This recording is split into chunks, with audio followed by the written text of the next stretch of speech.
नमस्कार दोस्तों, स्वागत है आपका आपके अपने YouTube चैनल पर जिसका नाम है भक्तावल क्षेत्र। दोस्तों, जैसा कि मैंने आपसे कहा था कि मैं आपके लिए एक ऐसी वीडियो लेकर आऊँगा जिसमें आपको बहुत सारी जानकारियाँ और नॉलेज मिलेगी।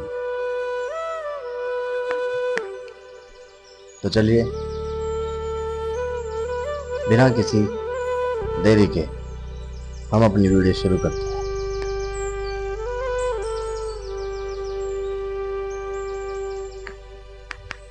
दोस्तों, आज मैं आपको बताऊंगा बाबा कलवा पवन का इतिहास। जी हाँ दोस्तों, आज जो मैं आपको जानकारी देने वाला हूँ वो खरदोनी के शेर बाबा कलवा पवन के बारे में जानकारी देने वाला। कौन है ये कलवा पवन?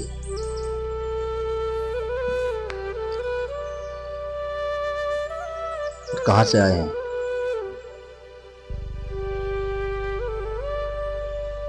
आखिर इन्हें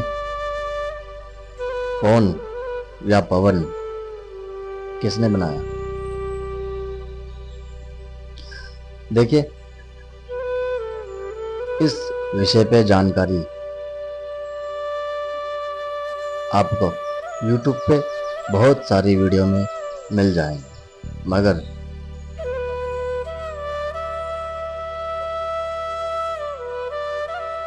जरूरी नहीं है कि जो भी जानकारी आपने सुनी है या ली है वो सही हो, और ये भी जरूरी नहीं है कि जो भी जानकारी मैं आप लोगों को दे रहा हूं वो भी सही हो। ये सब अपने अपने मानने की बात, अपने अपने मन की बात है। अगर हम किसी चीज को मान लेंगे तो हमारे लिए वो चीज वही है जिसे हम मानते हैं, और अगर हम किसी चीज़ को नहीं मान लेंगे तो चाहे हमें उस चीज़ के बारे में कोई लाख कितना ही क्यों ना समझा ले, मगर हमारा मन उस चीज़ को मानने के लिए तैयार नहीं होगा।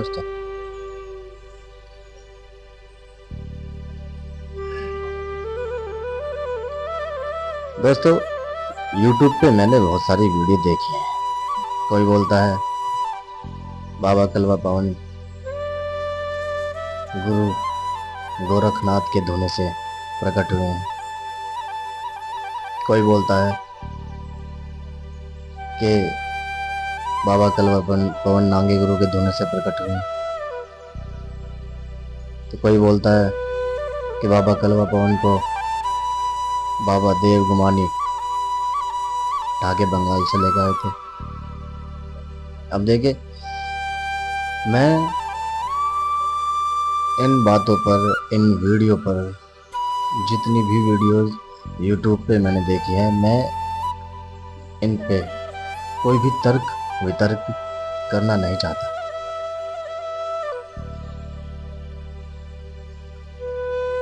और दोस्तों, सीधी सी बात तो यह है कि भगत चाहे कोई भी हो, उस भगत का गुरु अपने शिष्य को जितना ज्ञान देगा उस भगत को उतना ही ज्ञान मिलेगा और उतना ही ज्ञान वो दूसरों तक पहुंचाएगा। मगर जो आज जानकारी मैं आप लोगों को देने वाला हूं, ये जानकारी मैंने कुछ इधर उधर भक्तों के पास बैठ के सुनी है। कुछ जानकारी मेरे गुरु ने मुझे दी है, कुछ जानकारी मैंने जा के कहीं से हासिल की है, और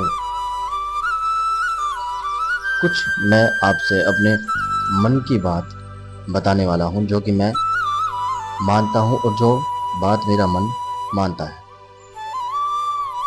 दोस्तों, कुछ लोग ये बोलते हैं कि बाबा कलवा पवन का जन्म जो है वो गुरु गोरखनाथ की वजह से हुआ है, उनके धोने से हुआ है, क्योंकि उन्होंने 56 कलवों को सिद्ध किया हुआ था। मैं इस बात की मिथ्या नहीं कर रहा हूँ और ना ही मैं इस बात को झुठला रहा, मगर दोस्तों मैं तो सिर्फ आप लोगों से इतना पूछना चाह रहा हूँ, अगर 56 कलवे गुरु गोरखनाथ ने सिद्ध किए थे, तो जो हस्तिनापुर के रामदास नागे गुरु महाराज थे, उन्होंने कौन सा कलवा सिद्ध किया था दोस्तों? इसके हिसाब से तो दोस्तों उनका कहीं नाम और निशान होना ही नहीं चाहिए, बाबा गुरु रामदास नागे महाराज का। देखिए दोस्तों, अपने अपने विचार की बात है, अपने अपने मन की बात है। लोगों का मन है, किसी पे कोई पाबंदी नहीं है, कोई कुछ भी बोल सकता है, कोई कुछ भी जानकारी दे सकता है। यूट्यूब किसी के बाप का तो है नहीं कि कोई भी आएगा और किसी पे पाबंदी लगा देगा। मगर हाँ दोस्तों, मेरा ये मानना है कि अगर हम किसी को जानकारी दे रहे हैं तो सही दो, वरना दो ही मत।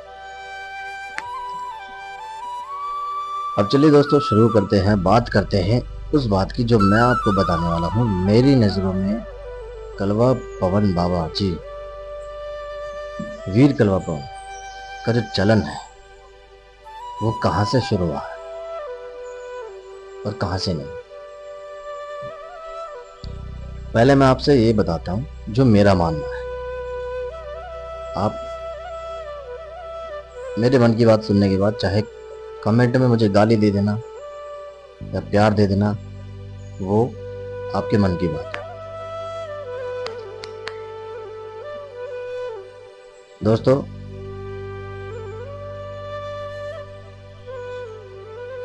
कहीं ना कहीं बाबा कलवा पवन मुझे जिस शक्ति का रूप लगता है,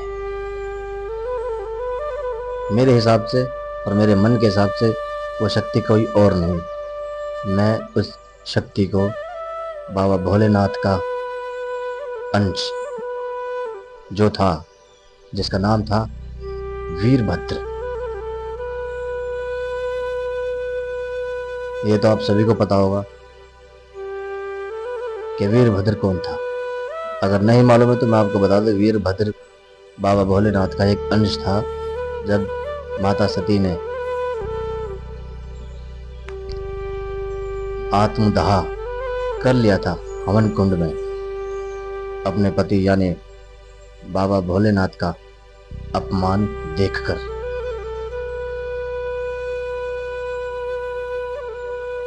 दक्ष प्रजापति के घर पे एक दिन दोस्तों हवन हुआ, और हवन होने के बाद दक्ष प्रजापति ने महादेव को आमंत्रित नहीं किया, निमंत्रण नहीं भेजा आने के लिए। और जो सती माता थी वो आ चुकी थी। सती माता बोलती है अपने पिता राजा दक्ष से कि आपने मेरे पति को यानी कि महादेव को निमंत्रण नहीं भेजा, क्यों? अब दोस्तों जो राजा दक्ष थे वो महादेव से किलसते थे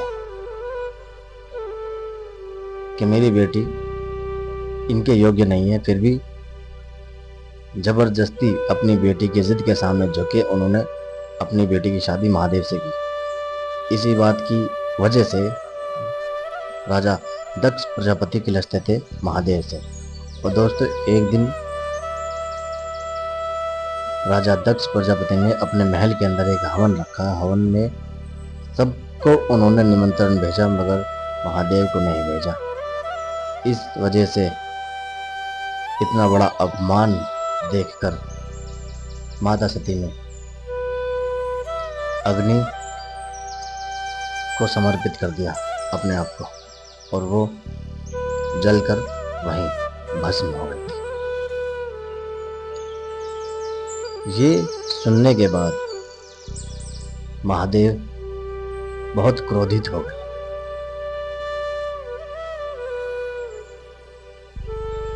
मैं आपसे फिर कह रहा हूँ, ये मैं कहानी सुनी हुई बता रहा हूँ, और ये जो बात है, इस कहानी में कुछ बात मेरे मन की ही भी है। इस बात का ध्यान रखना, और मुझे कमेंट में दोस्तों गंदी कमेंट, गाली गलौज मत करना, मैं आपसे रिक्वेस्ट करता हूँ। अगर मुझसे ज़्यादा आपको जानकारी हो तो प्लीज़ कमेंट में लिख कर बता देना, मगर प्लीज़ गाली गलौज मत करना, उल्टी सीधी कमेंट मत कर।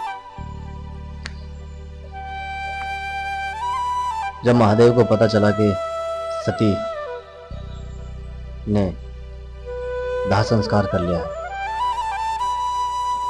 महादेव बहुत क्रोधित हो गए और क्रोधित होने के बाद उन्होंने अपनी जटा से वीरभद्र नाम के एक शक्ति को आवाहन किया और प्रकट किया।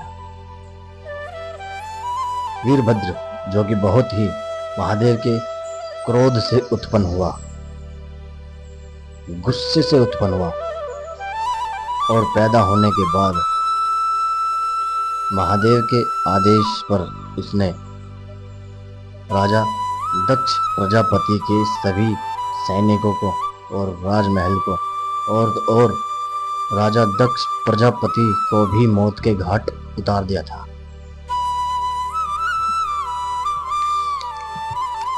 सो दोस्तों, उसके बाद जब महादेव का बदला पूरा हो गया, महादेव ने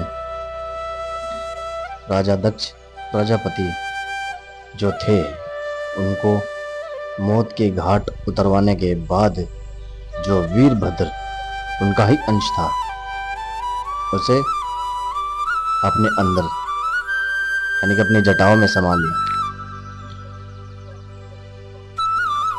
और कुछ वर्षों के, कुछ युगों के बाद, यानी कि कुछ युग यानी कि सत्ययुग, द्वापर युग, त्रेता युग बीत जाने के बाद लास्ट में कलयुग में दोस्तों वही शक्ति जिसका नाम वीरभद्र था, नांगे गुरु महाराज ने बाबा भोलेनाथ की सिद्धि प्राप्त की।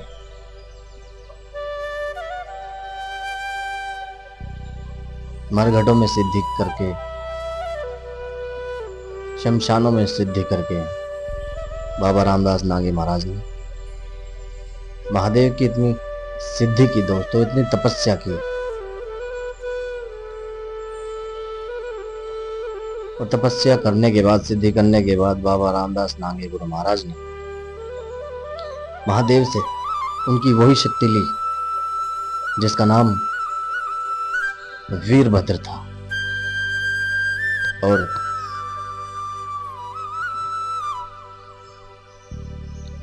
वो शक्ति लेने के बाद फिर आप सभी जानते ही हैं कि वो शक्ति खरदोनी खेड़े में फिर कैसे आई। जी हाँ, मैं रखवा गुरु की ही बात कर रहा हूँ, जो कि खरदोनी खेड़े के रहने वाले थे, वाल्मीकि समाज से।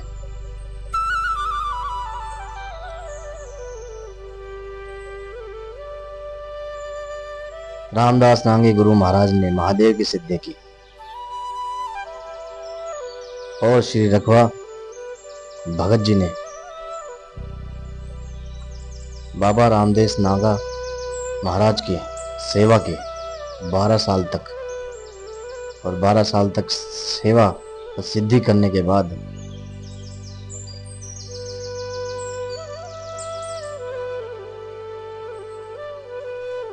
वो शक्ति नांगे गुरु महाराज से रखवा गुरु के पास आई, और रखवा गुरु के जरिए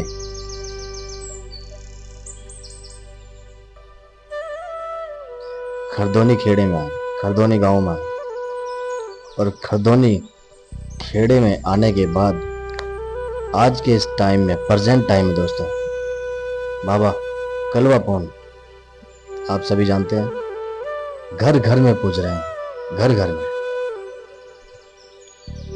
बाबा कलवा पौन की ऐसी अद्भुत लीलाएं हैं, कथाएं हैं, आप सोच भी नहीं सकते कि बाबा कलवा पौन ऐसा कुछ कर सकते हैं या नहीं। सारी बात मैं एक ही वीडियो में नहीं बता सकता, क्योंकि वीडियो हो जाएगी बहुत लंबी और आप देख भी नहीं पाओगे, फिर बोर हो जाओगे। इसलिए मैं इस वीडियो की कहानी जो है मैं अलग अलग भाग में, अलग अलग पार्ट में आपको बताऊंगा, ताकि आप भी सुनने में बोर ना हो और मैं भी सुनाने में बोर ना हो। इसी के साथ मैं चलता हूँ, आपसे विदा लेता हूँ। मिलता हूँ आपसे अगली वीडियो में, और अगली वीडियो में मैं आपको बताऊंगा कि किस तरह श्री रखवा गुरु महाराज ने बाबा रामदास नागे गुरु महाराज से बाबा कलवा पवन को हासिल किया, और किस तरीके से, किस तरह से श्री रखवा गुरु महाराज बाबा कलवा पवन को खरदौनी खेड़े लेके आए, और किस तरीके से, किस तरह से बाबा कलवा पवन ने रखवा गुरु की बहन का, जिसका नाम था लक्ष्मी देवी, किस तरीके से उनका भात भरा था रखवा गुरु का रूप भरकर। तो अब मैं चलता हूँ, मिलता हूँ आपसे अगली वीडियो में। तब तक आप अपना, अपने परिवार का ख्याल रखिए, सुरक्षित रहिए और देखते रहिए भक्तावल क्षेत्र, क्योंकि इस पे मिलेगी आपको सच्ची और अच्छी कहानी। तो मैं चलता हूँ, मिलते हैं अगली वीडियो में। तब तक के लिए बाय बाय। जय श्री राम, जय बाबा कलवा पवन की सदा ही जयकार।